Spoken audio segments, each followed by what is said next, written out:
우리가 살아가다 보면 때로는 이해되지 않는 일들을 만날 때가 있습니다.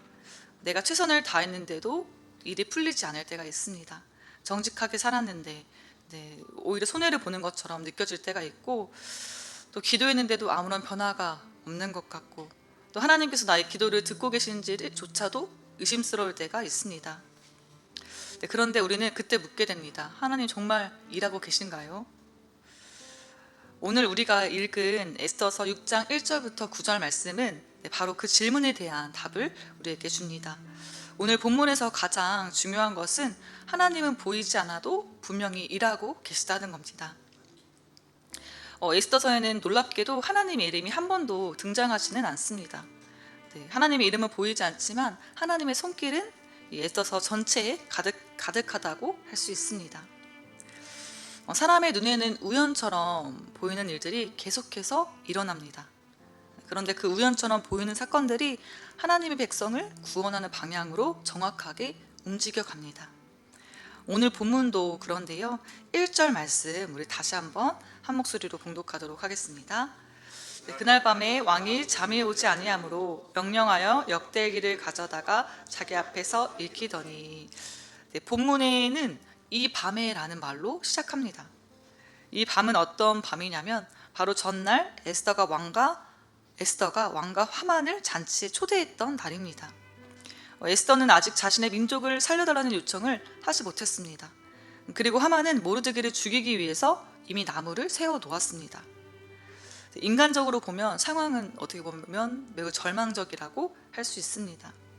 모르드게는 죽음을 눈앞에 두고 있습니다. 하만은 왕의 허락만 받으면 모르드게를 죽일 수 있겠구나, 처형할 수 있겠구나라고 생각했습니다. 그런데 바로 그날 밤 놀라운 일이 일어납니다. 왕이 잠을 이루지 못하고, 왕이 잠을 왜 이루지 못했는지는 성경이 설명하지는 않지만, 또 에스더가 다음날 무엇을 요구할지 궁금해서 그럴 수도 있지만 정확히 성경이 설명하지는 않습니다. 그러나 우리는 에스더서 전체를 통해서 이 사건을 하나님의 섭리 가운데 바라볼 수 있습니다. 하나님께서 왕의 잠을 흔드신 것인데요, 왕은 잠이 오지 않자 역대 일기를 가져오게 합니다. 그리고 그 일기를 읽는 가운데 모르드게에 관한 기록을 발견하게 됩니다. 이것이 하나님의 일하심입니다. 하나님은 언제나 우리가 기대하는 방식으로 일하지 않습니다. 하나님께서 큰 기적을 일으키셔야만 일하시는 것은 아닙니다. 때로는 한 사람의 잠을 깨우시는 작은 일로도 역사를 움직이십니다. 우리 삶도 마찬가지입니다. 지금은 왜 이런 일이 일어났는지 이해하지 못할 수도 있습니다. 왜 일이 이렇게 늦어지는지 모를 수도 있습니다. 그러나 하나님께서 보이지 않는다고 하나님께서 일하지 않으시는 것도 아닙니다. 우리가 잠들어 있는 동안에도 하나님은 일하십니다. 우리가 아무것도 할 수 없다고 느끼는 순간에도 하나님은 일하십니다. 이런 하나님을 의지하고 믿는 저와 여러분 되기를 소망합니다. 이어서 본문은 왕의 잠이 오지 않자 역대일기를 읽게 했습니다. 그런데 하필이면 어떤 사건이 기록된 부분을 읽게 하냐면 2절인데요. 그 속에 기록하기를 문을 지키던 왕의 두 내시 빅다나와 데레스가 아하수에로 왕을 암살하려는 음모를 모르드게가 고발하였다 하였는지라. 이 사건은 이미 앞에 기록이 되어 있는데 모르드게가 왕을 암살하려는 음모를 알아내고 왕에게 고발을 했습니다. 모르드게의 충성으로 왕의 목숨이, 왕의 생명이 보호가 됐습니다. 그런데 이상한 일이 일어난 것입니다. 그렇게 중요한 일을 했는데 모르드게는 아무런 보상도 받지 못했습니다. 왕이 3절에 보면 묻습니다. 왕이 이르되 이 일에 대하여 무슨 존귀와 간작을 모르드게에게 베풀었느냐 하니 시큰 신하들이 대답하되 아무것도 베풀지 아니하였나이다 하니라. 왕의 생명을 구해준 사람인데, 당연히 큰 상을 받아야 할 사람인데 아무런 보상도 받지 못했다고 합니다. 모르드게의 입장에서 생각해보면 얼마나 답답했겠습니까? 내가 왕의 생명을 구했는데 왜 아무도 알아주지 않는가? 내가 충성했는데, 그런 마음이 들지 않았겠지만 인간적으로 보면 왜 아무런 보상이 없는가? 내가 옳은 일을 했는데 왜 아무 일도 일어나지 않는가? 그런데 여러분, 모르드게는 몰랐지만 하나님은 모르드게의 충성을 잊지 않으셨습니다. 사람은 잊었는데, 왕도 잊었는데, 신하들도 잊었는데 하나님은 잊지 않으셨습니다. 네, 그리고 그 가장 적절한 순간에 그 기록을 꺼내셨습니다. 네, 이것이 오늘 우리에게 얼마나 큰 위로가 되는 말씀일까요? 네, 혹시 여러분 가운데 아무도 자기의 수고를 알아주지 않는다고 생각하는 분이 계십니까? 네, 가정에서, 직장에서 정직하게 묵묵히 희생하고 있지만, 교회에서 열심히 섬기고 있지만 아무도 알아주지 않는 것처럼, 네, 기도했지만 오랫동안 응답이 없는 것처럼 느껴지는 분도 계실 것입니다. 네, 그러나 사람이 기억하지 않아도 하나님이 기억하시고, 사람이 보지 않아도 하나님은 보신다는 것을 우리가 기억했으면 좋겠습니다. 만약에 네, 하나님께서 모르드게가 그때 그냥 작은 상을 받았으면 네, 그냥 그 일은 지나갔을 것입니다. 네, 그런데 하나님께서는 본문에 보면 가장 절망적인 순간에 네, 그 기록을 꺼내게 하십니다. 이어서 4절과 5절을 보겠는데요, 우리가 한 목소리로 읽도록 하겠습니다. 왕이 이르되 누가 뜰에 있느냐, 마침 하만이 자기가 세운 나무에 모르드게의 달기를 여기 구자구자 하여 왕궁 바깥틀에 이른지라. 측근 신하들이 아뢰되 하만이 뜰에 섰나이다 하니 왕이 이르되 들어오게 하라 하니. 아멘. 네, 여기에서 정말 놀라운 일이 벌어지는데, 왕이 모르드게를 어떻게 보상할 것인지를 고민하고 있을 때 마침 하만이 왕궁에 나타납니다. 네, 그런데 하만이 왜 왔나요? 모르드게를 죽이기 위해서 왔습니다. 이미 나무를 세워놓았는데 이제 허락만 받으면, 왕의 허락만 받으면 모르드게를 죽일 수 있다고 생각했습니다. 네, 하만의 계획은 분명했죠. 오늘 모르드게를 죽여야겠다. 네, 그런데 하나님의 계획은 전혀 달랐습니다. 하만은 모르드게의 죽음을 준비하기 위해 왔지만 하나님께서는 하만을 모르드게의 영광을 준비하는 자로 사용하셨습니다. 네, 왕이 하만을 불러드립니다. 그리고 6절에서 묻습니다. 왕이 존귀하게 하기를 원하는 사람에게 어떻게 하여야 하겠느냐. 네, 하만은 이 질문을 듣자마자 무엇이라고 생각하냐면, 왕이 존귀하게 하기를 원하는 사람은 나밖에 없다.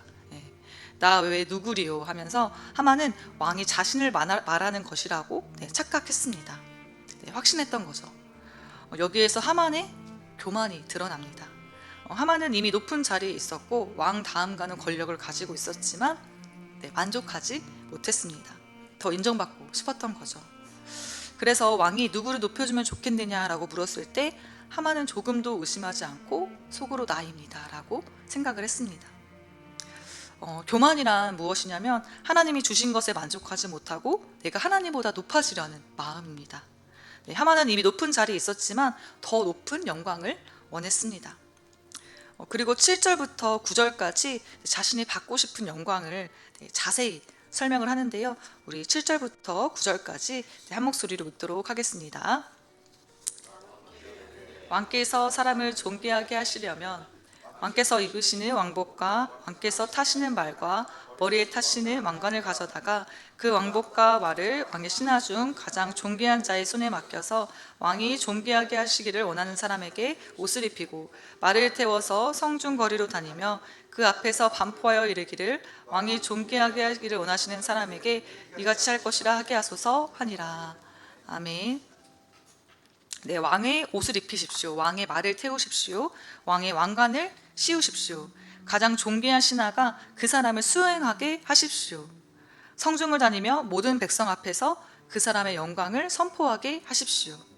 네, 한마디로 말하면 이것입니다. 모든 사람이 나를 보게 해주세요. 네, 하만은 자기 영광을 꿈꾸고 있었습니다. 네, 그러나 하나님께서는 그 꿈꾸던 영광을 어떻게 하십니까? 네, 하만이 가장 미워하던 모르드게에게 주십니다. 네, 하만은 모르드게를 낮추려고 했지만 하나님은 모르드게를 높이셨습니다. 네, 하만은 모르드게의 죽음을 준비했지만 하나님은 모르드게의 영광을 준비했습니다. 네, 사람의 계획보다 하나님의 계획이 분명히 너무너무 더 큽니다. 사람이 아무리 계획해도 하나님께서 허락하지 않으시면 그대로 되지 않습니다. 잠언 16장 18절 말씀은 이렇게 말씀합니다. 교만은 패망의 선봉이요 거만한 마음은 넘어짐의 앞잡이니라. 네, 하만은 결국 자신의 교만 때문에 무너지게 됩니다. 그가 자신을 높이려 했던 바로 그 마음이 그의 몰락을 가져오게 됩니다. 네, 그러므로 우리는 하만의 모습을 보면서 우리 자신의 모습도 돌아봐야 합니다. 나는 하나님보다 내 생각을 더 의지하지 않는가? 나는 나 또한 높아지려는 마음이 있지는 않는가? 내가 인정받는 것을 하나님께 순종하는 것보다 더 중요하게 생각하지 않는가? 성도는 자신의 능력을 의지하는 사람이 아니라 하나님을 의지하는 사람입니다. 자신의 지혜를 앞세우는 사람이 아니라 하나님의 인도하심을 기다리는 사람입니다. 또 무엇보다 자신을 높이는 사람이 아니라 하나님을 높이는 사람이 되어야 합니다. 네, 오늘 본문을 보면 처음에 이제 본문 1절에 보면 왕이 잠을 이루지 못했다고 했고 역대일기를 읽었습니다. 그 가운데 모르드게의 공적을 발견했습니다. 그런데 그 순간 하만이 찾아왔고 하만이 자기 이야기인 줄 알고 자신이 받고 싶은 최고의 영광을 왕에게 말을 했습니다. 겉으로 보면 우연의 연속이지만 또 그때 하필 하만이 온 것도 다 우연이지만 이것은 우연의 연속이 아니라 하나님의 섭리였습니다. 하나님께서 하나씩 다 연결하고 계셨습니다. 모르드게가 왕을 살린 사건도 사용하셨습니다. 왕의 불면증도 또 하만의 교만도 다 사용하셨습니다. 그러므로 우리에게 필요한 것은 바로 믿음입니다. 하나님, 제가 다 이해하지 못해도 하나님을 신뢰하겠습니다. 지금 당장 내 눈 앞에서 아무 일도 일어나는 것 같지 않아도 하나님은 분명히 일하고 계십니다. 내가 아무것도 할 수 없는 것처럼 느껴지는 순간에도 하나님은 분명히 일하고 계십니다. 어쩌면 우리에게도 하나님 언제까지 기다려야 하나요? 하나님 정말 저를 기억하고 계십니까? 하는 이 순간에도 오늘 말씀을 기억하는 저와 여러분 되기를 소망합니다.